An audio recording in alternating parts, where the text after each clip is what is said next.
রমজানকে অর্থবহভাবে কাটাবার জন্য একটা সুন্দর পরিকল্পনা দিবেন প্লিজ।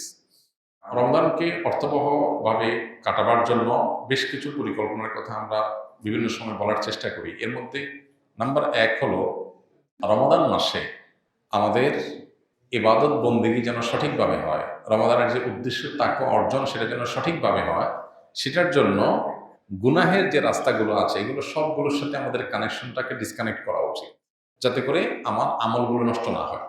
যেমন আমরা ফেসবুক, ইউটিউব, সোশ্যাল মিডিয়া আসক্তি আছে, এখানে ভালো জিনিস দেখতে গিয়ে খারাপ জিনিস দেখা হয়, তাহলে এই অ্যাপ ডিলিট করে দেন রমজান উপলক্ষে।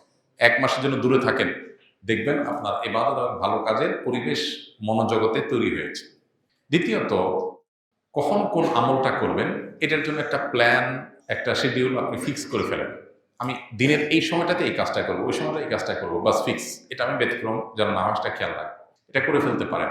আমরা সুন্নাহ ফাউন্ডেশন থেকে গত বেশ কয়েক বছর যাবত রমাদান প্ল্যানার নামে একটা প্ল্যানার আমরা তৈরি করি। এবছর সেটা ডাবল কলাবরে করেছি। আমরা আগের জিনিসপত্র পরিবর্তন করে নতুন অনেক জিনিসপত্র দিয়ে সেটাকে আমরা তৈরি করেছি। এটা যদি পরিপূর্ণভাবে কেউ ফলো করে, ইনশাআল্লাহ তার রমাদানটা যথেষ্ট অর্থবহ হবে আমরা বিশ্বাস করি। অতএব এটা আপনার কাছে থাকতে পারে, অথবা অন্য কোনো প্ল্যান আপনি নিজে দাঁড় করাতে পারেন নিজের জন্য। এগুলো নিজের আমলের সুবিধার্থে আপনি দাঁড় করালেন। তৃতীয়ত, রমাদানের সঠিক পরিকল্পনা অংশ হিসাবে বিগত রমাদানগুলোতে আমার কি কি কারণে আমল ইবাদত হয়নি, কোন কোন ব্যস্ততা, কোন কোন ঝামেলার কারণে করতে চাইও হয়নি, সেগুলো চিহ্নিত করেন, করে এই রমজানের জন্য আর না হয় সেটার জন্য প্ল্যান করেন। শেষ 10 দিন যদি আপনি এতেকাফে বসার সিদ্ধান্ত নিতে পারেন, আগেভাগে সব কাজকাম ঝামেলা সেরে 10 দিন এতেকাফে বসেন, তো অটোমেটিক আপনার রমজান দেখবেন অর্থবহ হওয়া অনেক ইজি হয়ে গেছে। কারণ মসজিদে বসে আপনি 10 দিন ইবাদত করবেন, সুযোগ তৈরি হবে, বাইরের সাথে ডিসকানেক্টেড হয়ে যাবেন। আমাদের যে অনেক কানেকশন, অনেক যোগাযোগ, আমাদের এক একজনের ফেসবুকে 4-5 হাজার বন্ধু। যার 5 হাজার বন্ধু আছে সেই ইবাদত কখন করবে? মানে বন্ধুর হক আদায় করতে করতে তো শেষ। বন্ধু মেসেজ দিছে, কি দিছে, বন্ধুর নোটিফিকেশন আসছে, বন্ধুর জন্মদিবস নোটিফিকেশন আসছে, তারা উইশ করো, বন্ধু পোস্ট দিছে সেখানে কমেন্ট করো, লাইক দাও। মানে এই তামাশা যদি করতে করতে 5,000 বন্ধু কি সোজা কথা? এই জন্য আমরা যদি এই সমস্ত কানেকশনগুলো থেকে একটু সরে আসতে পারি, এতে কাফে বসেন শেষ 10 দিন, আরো সম্ভব হলে 20 দিন বসেন, দেখবেন আপনার আমল নেই করা সহজ হবে। এই জগতের ব্যস্ততাগুলো থেকে সরানো ছাড়া আমলের পরিবেশ আসলে খুব বেশি হয় না। এর জন্য সৎসাহস দরকার, সঠিক হিম্মত দরকার। আমরা রমাদানকে কেন্দ্র করে এই জন্য 3টা বই লিখেছি আলহামদুলিল্লাহ। একটা হলো রমাদান প্ল্যানার, যেটার কথা বললাম, একটা হলো মাহে রমজানের সাথে আমল, এটা আরেকটা বই ছোট্ট, আরেকটা হলো তারাবিতে প্রতিদিন কি পড়া হয়। সব মসজিদে বাংলাদেশে একই নিয়মে তারাবি হয়, একই নম্বর পারা চলে, ওই পাড়ার নির্যাস কি সেটা আমরা ওখানে উল্লেখ করেছি, তারাবি সালাতে কোরআনের বার্তা এই বইয়ে। এটা যদি নিয়মিত পড়েন তাহলে কোরআন সম্পর্কে আপনার ধারণা হয়ে যাবে, তেলাওয়াতের পাশাপাশি অর্থটা বোঝার তৈরি হবে, কোরআন আল্লাহ কি বলেছেন পুরো রমজানে আপনার সামনে জানাটা সহজ হবে। আল্লাহ তাআলা আমাদেরকে অর্থবহ রমাদান কাটাবার তৌফিক দান করুন। আমি একজন আলিয়া মাদ্রাসার শিক্ষার্থী। কিছুদিন আগে আমি একটি মেয়ের সাথে অবৈধ সম্পর্কে লিপ্ত হই। পরবর্তীতে আমার ছাত্রাবাসের একজন শিক্ষকের মুখে অবৈধ সম্পর্কের ভয়াবহতা সম্পর্কে জানতে পেরে আমি সম্পর্ক ছিন্ন করার সিদ্ধান্ত নিই। তবে মেয়েটি আমাকে জানায় যে আমি যদি তার সাথে যোগাযোগ বন্ধ করি তাহলে সে নিজের ক্ষতি করে ফেলবে। এমন অবস্থা আমার করণীয় কি?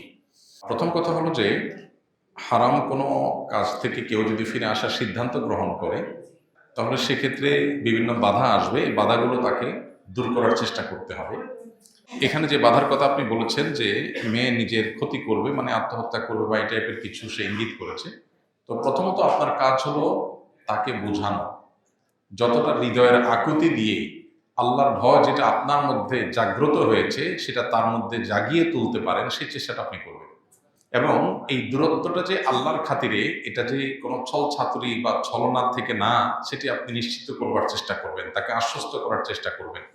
এর পাশাপাশি যদি দিনদারিতার কোনো ঘাটতি না থাকে, কিছু ঘাটতি তো আছেই, কারণ অবৈধ সম্পর্কে যে জড়িয়েছে তার দিনদারিতার ঘাটতি তো আছেই, তারপরে যদি আপনার সব হিসাব নিকাশ মেলাবার পর মনে হয় যে একটা দিনদার জীবনসঙ্গী হিসাবে তার সাথে জীবন পার করা যায়, তাহলে সেক্ষেত্রে প্রয়োজনে সকল সম্পর্ক দূরে রেখে বৈবাহিক এবং হালাল সম্পর্কের জন্য সিদ্ধান্ত গ্রহণ করবেন এবং সেদিকে অগ্রসর হবেন।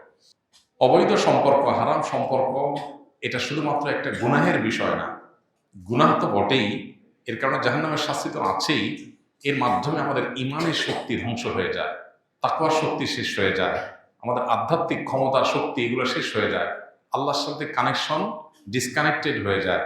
শয়তানের সাথে আমরা লিঙ্কেড হয়ে যাই, নানাভাবে ক্ষতিগ্রস্ত হই, আমরা জীবনের বরকত উঠে যায়, সুখ উঠে যায়।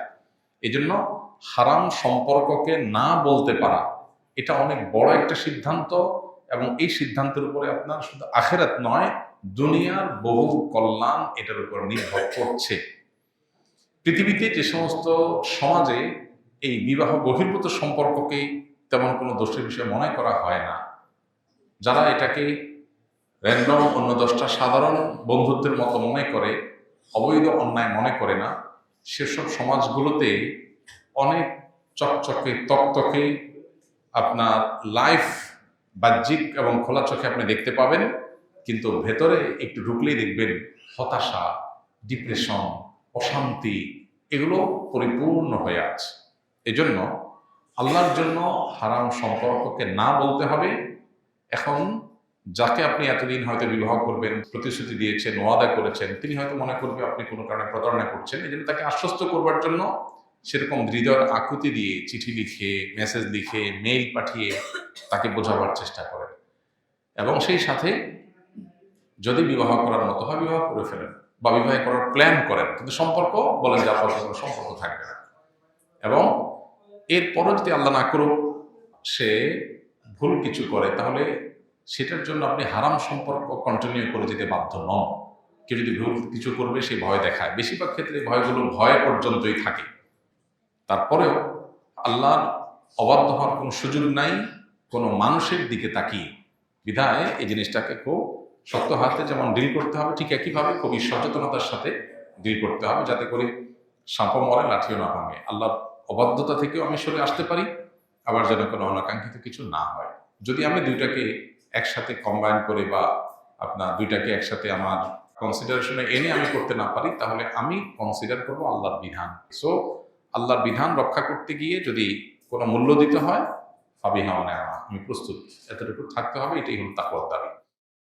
আস-সুন্নাহ ফাউন্ডেশন, উম্মার স্বার্থে সুন্নাহর সাথে।